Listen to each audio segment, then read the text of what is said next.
हमें गर्व है अपने सनातन धर्म पर। हमारे सनातन धर्म में अहिंसा परमो धर्मा कहा, हिंसा को कोई स्थान नहीं दिया। पर याद रखना, अहिंसा परमो धर्मा तो कहा, पर आगे यह भी कहा हिंसा धर्मो तथैव च, धर्म के लिए हिंसा भी करनी पड़े तो वो पाप नहीं है।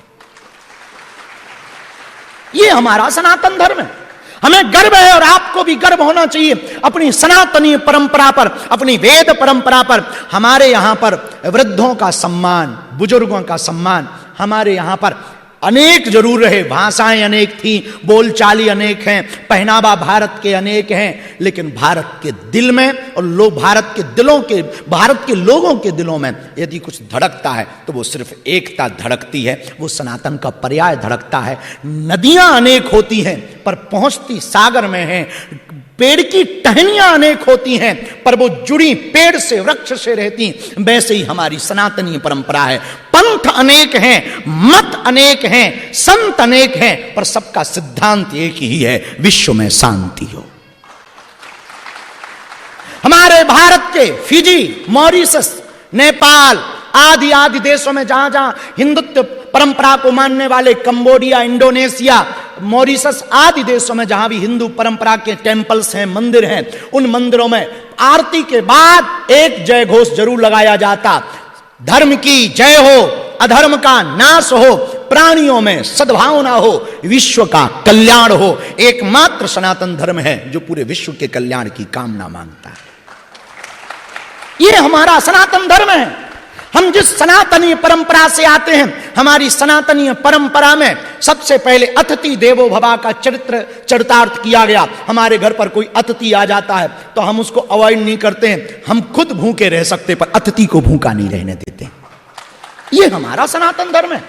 इसलिए हम पूरे दुनिया के लोगों को कहेंगे, जो वर्तमान में युद्ध की स्थितियां बनी, थर्ड वर्ल्ड वॉर की स्थितियां बनी, जगह जगह पर तनाव है, हम इतना ही कहना चाहेंगे।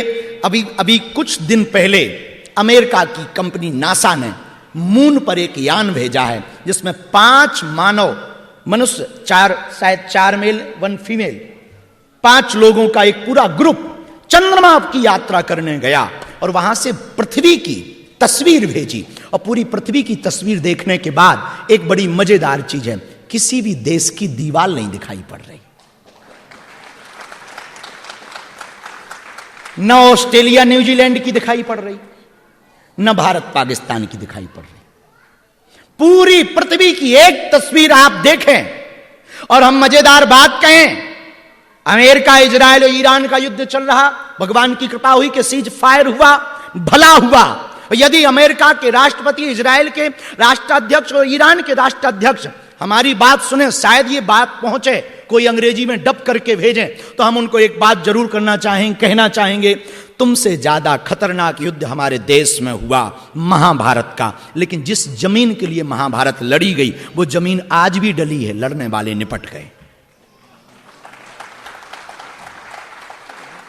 ये बात हम कहना चाहें, जिस जमीन के लिए हमारे यहां सबसे बड़ा नरसंहार महाभारत का हुआ वो जमीन आज भी पड़ी है और बाकी जो लड़े हैं वो निपट गए। हम तुमसे भी कहेंगे, युद्ध कोई रास्ता नहीं है, विवाद कोई रास्ता नहीं है। यदि विवाद हो जाए ना तुम्हारे घर में, ये तो देशों की बात होगी, अब जरा तुम पर आओ, तुम्हारी घरवाली से फाइट हो जाए ना, या बच्चों से, या बच्चों का पिता से, हम प्रार्थना करेंगे 2 शब्द हमारे नोट करो, तुम्हें बहुत काम आएंगे। 2 मंत्र दे देते हैं। किस किस के घर में विवाद होता है? हाथ खड़े क्यों नहीं करते जी? ऑस्ट्रेलिया वालों के यहां क्या विवाद नहीं होता है? किस किस के घर पर? शर्माना क्या जी, उठाओ, हाँ उठाओ। हमारे घर पे तो कभी कभी होता है। आपके घर पे होता है? उठाओ हाथ, उठाओ उठाओ उठाओ। हाँ, रजनीश जी के घर पे होता है, अवनीश के घर पे होता है। खैर तुम ही लेके आए हो। किससे होता है? बहू रानी से? हाँ? अर्जुन से होता है। भला, अर्जुन बेटा है ना, भला होगा। आपका विवाद नहीं होता है? होता है तो हाथ खड़े करो, आउट थोड़ी हो जाओगे। 2 मंत्र नोट करो, पूछो कौन से? क्या आप चाहते हो कि हमारे घर में विवाद ना हो? चाहते हो? अरे बोलो जी, बड़े कंजूस टाइप के बैठे हो जी, ठटरी के बरे हरो हैं। जरा बोलो, विवाद निपटाने का मंत्र चाहते हो? हाँ जी या ना जी? दो मंत्र हैं हमारे पास, कहो तो बोले। पहला मंत्र है क्षमा करो और दूसरा मंत्र है क्षमा मांगो। दिन में लड़ाई हो जाए तो शाम को एक व्यक्ति गलती करे तो वो क्षमा मांगे और दूसरा क्षमा करे। हमें लगता है, खैर लेकिन ये बात भी सही है कि कोई गलती मानता ही नहीं अपनी, ये भी बात सही है। और खासकर पत्नियां तो मानती ही नहीं है कि हमारी गलती थी, पुरुष भी कम नहीं है। तो हम प्रार्थना करेंगे कि दो मंत्र याद रखो, क्षमा करो और क्षमा।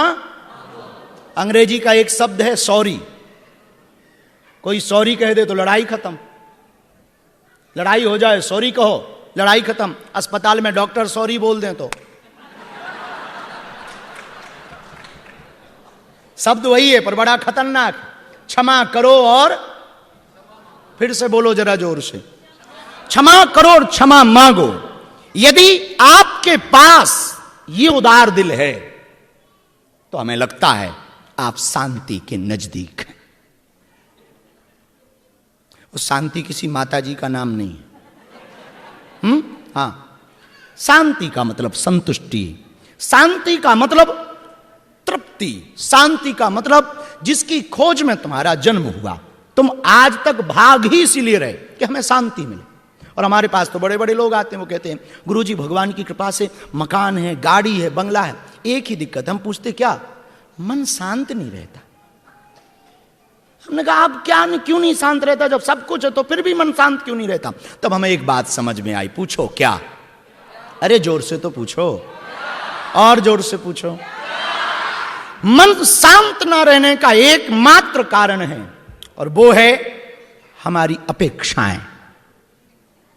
हम निरंतर अपनी अपेक्षाएं बढ़ाते हैं। इसका मतलब अपेक्षाएं खत्म नहीं करनी, पर दो सिद्धांत और हम पूरी दुनिया को देना चाहेंगे, खासकर कैनवरा और ऑस्ट्रेलिया के लोगों को हम यहां से जरूर देना चाहेंगे। दो सिद्धांत याद रखना, इच्छा और हरि इच्छा।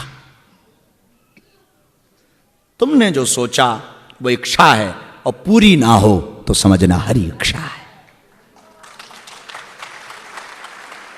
और यदि आपके अंदर ये विचार आ गया कि भगवान की इच्छा है तो हमें लगता है तुम्हारा मन संतुष्ट होने लगेगा, मन शांत होने लगेगा।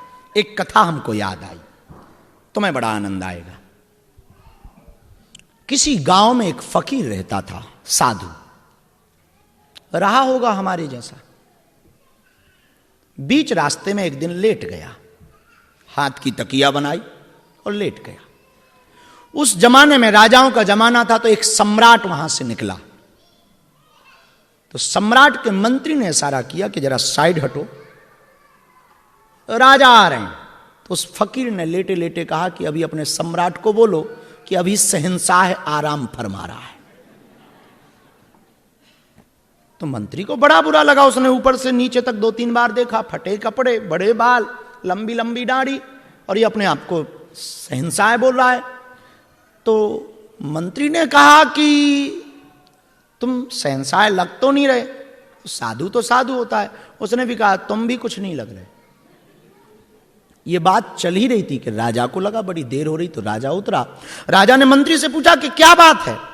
तो उस मंत्री ने कहा कि एक कोई पागल लेटा हुआ है और अपने आप को शहंशाह बोल रहा है। वो कह रहा है कि अपने राजा को बोलो कि अभी शहंशाह आराम फरमा रहा है और जब आराम हो जाएगा तब बुलाया जाएगा। राजा ने कहा कि शहंशाह तो हम बनने वाले, ये पहले से ही कौन बन गया? तो राजा गया और पूछा कि कौन हो तुम? तो साधु ने कहा तुम बताओ, हु आर यू, तुम कौन? तो राजा ने कहा मैं सम्राट हूं अमुक देश का। तो साधु ने भी लेटे लेटे छाती पर हाथ, मैं शहंशाह। राजा ने कहा ये क्या पागलपन है, ना तुम्हारे पास सेना है, ना मंत्री है, ना संतरी है, ना कपड़े हैं, ना सिंहासन है, ना डोली है, ना पालकी है, तुम कहां से शहंशाह हो? बोले अभी सब छुट्टी पे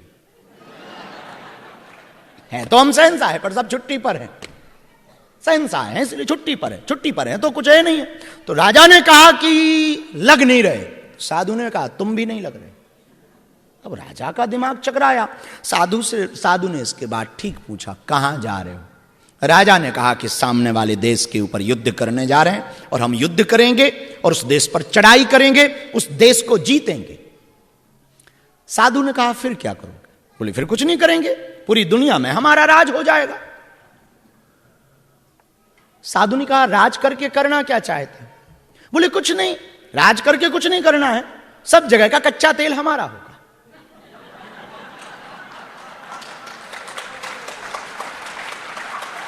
साधु ने कहा कि उसको लेकर के तुम क्या करोगे? बोले कुछ नहीं, मेरे नाम का डंका बजेगा, मैं दुनिया का पावरफुल लीडर बन जाऊंगा, मैं पावरफुल नेता बन जाऊंगा, पावरफुल आदमी बन जाऊंगा और मैं शहंशाह कहलाऊंगा। तो साधु ने पूछा फिर क्या करोगे? उसने कहा फिर क्या करेंगे, आराम के साथ सोएंगे। साधु ने पकड़ के एक जोर से चांटा मारा, ठटरी के बरे। तो दुनिया को जीतने के बाद भी आराम से सो पाएगा या नहीं? मैं बिना जीते हुए आराम से सो रहा हूं, बता तू शहंशाह या मैं शहंशाह? चाह गई, चिंता गई, मनवा बेपरवाह, जिसके अंदर चाह नहीं वही शहंशाह है। हमें कभी कभी हंसी इस बात पे आती है कि तुम अपने खुद के मालिक ना हो पाए, दूसरे के मन के रिमोट हो। कोई तुम्हें बढ़िया कह देता है तो तुम खुश हो जाते हो, कोई कहते बड़े घटिया आदमी तो तुम दुखी हो जाते हो। अब कोई कुछ कहे उसका प्रभाव तुम पर पड़े, इसका मतलब तुम अपने मन के मालिक नहीं हो, दूसरों के मन के मालिक हो। दूसरे जैसा कहेंगे वैसे ही तुम रहोगे। यदि तुम्हें खुश रहना सीखना है तो दूसरे क्या कहते इससे तुम्हें फर्क नहीं पड़ना चाहिए। तुम्हारा आत्मचिंतन ऐसा होना चाहिए, मैं जैसा हूं वैसा ही बेहतर हूं। यदि हम खुद को बढ़िया लगें तो मैं भले ही ना लगे, ये तुम्हारी नजर, भाई नजर से ही तो सुंदरता है। जो प्रकृति माली होता, माली की नजर पेड़ों को देखकर कहती क्या खूबसूरत पेड़ है, हम लोगों को नहीं लगता, पर माली की नजर में पेड़ बड़े खूबसूरत होते हैं। जो पेड़ों का प्रशंसक होता वृक्षों का, वो पेड़ों को देख करके खूबसूरती का, कई लोग प्रकृति के नजारे को देख करके कहते क्या खूबसूरत नजारा है। जिसकी जैसी नजर होती उसको वैसा ही दिखाई पड़ता। वैसे तो नाला भी सुंदर होता है, बस नजर सुअर वाली हो। नाला भी सुंदर होता है। अब कोई सुअर पक्के नाला को देखेगा, आहा क्या गजब का नाला है, ऊपर से एकदम काला गटर हो, कीड़े बिजबिजा रहे हों, दुर्गंध आ रही हो, तो अपन लोगों को तो लगेगा भाई जल्दी चलो। सुअर कहेगा आहा, उसको तो वही सुंदर है। तो नाला भी सुंदर हो। तुमने देखा नहीं, एक बड़ी प्यारी पुरानी घटना है। एक राजा की लड़की बड़ी सुंदर थी, उसको अपनी लड़की के लिए कोई लड़का चाहिए था। तो उनके यहां एक काम करने वाला, मसाज करने वाला व्यक्ति था। उसको कहा कि यदि कोई तुम्हारी नजर में सुंदर लड़का हो उसको लाओ, हमें अपनी बेटी की शादी करानी। उसने पूरे जगहों पर खोजा, कोई सुंदर ना मिला बेटी के लिए, उस राजा की लड़की के लिए। एक दिन वो अपने काले कलूटे, भारी मुंह के, दांतों में न जाने क्या क्या छपा हुआ, बाल मानो 6 महीने से धो ही ना हो, और कपड़े तो पूछो ही मत, उसका हाथ पकड़ के राजा के सामने ले गया। राजा ने पूछा ये कौन है? उसने कहा हुजूर बुरा ना मानो, ये हमारा बेटा है। राजा ने कहा इसको क्यों लाए? बोले आपकी बेटी के लिए। तो राजा ने कहा यही सुंदर मिला था। उसने कहा हमने पूरी दुनिया देखी, इससे ज्यादा सुंदर कोई दुनिया में मिला नहीं। हमने खूब नजर मारी, इससे ज्यादा सुंदर मिला नहीं। राजा कुछ नहीं बोला। इस कहानी का अर्थ सीधा सा है, बाप की नजर में तो बेटा ही सुंदर होता है, पिता की दृष्टि में तो पुत्र ही सुंदर होता है, क्योंकि उसकी नजर उसके प्रति बड़ी साफ होती है, वो हमेशा सुंदर ही लगता है। और हर पिता को पुत्र सुंदर लगता है, चाहे वो कैसा ही हो, सुंदर ही लगता। देखा नहीं माताओं को, भले ही काला कलूटा हो, लेकिन वो कहते नजर ना लग जाए, उसको भी काला टीका लगाती। हर मां और पिता को अपना बेटा सुंदर ही नजर आता है, चाहे वो जैसा भी हो।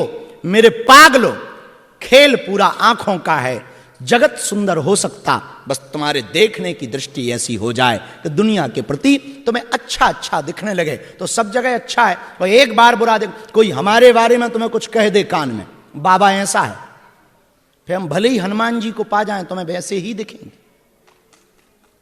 और ये कान वाला खतरनाक आदमी होता है, जो जिसने भी कान भर दिया फिर ये साफ नहीं होता। एक बार जहर शरीर में आ जाए उसको हटाया जा सकता, पर कान का जहर मिटा पाना बहुत कठिन है। सबसे ज्यादा खतरनाक कान का जहर है। तुमने देखा नहीं, कान के जहर में राम जी को वन जाना पड़ा। कान का ही जहर तो था मंथरा का। मंथरा बड़ी खतरनाक, ये मंथरा हर जगह एक ना एक होती है, सबके घर में होती, और ना हो तो आज तुम चेक कर लेना, होगी कोई ननंद, भाभी, बहू, सासू मां तो होती ही हैं, सबकी नहीं, कुछ लोगों की। ऑस्ट्रेलिया वालों की नहीं होती। अभी 6 दिन हमको रुकना भी है इधर, लफड़ा मोल नहीं लेना है, आपत्ति नहीं लेनी है, कानून नहीं तोड़ना है। हाँ, तो सबकी नहीं, पर कुछ लोगों की। ये कान भरने वाले लोग बड़े। तो मेरे पागलों, हम बात वापस वहीं पर आए। दृष्टि सुंदर हो जाए तो जगत सुंदर लगेगा, अंदर शांति हो जाए तो बाहर शांति हो जाएगी।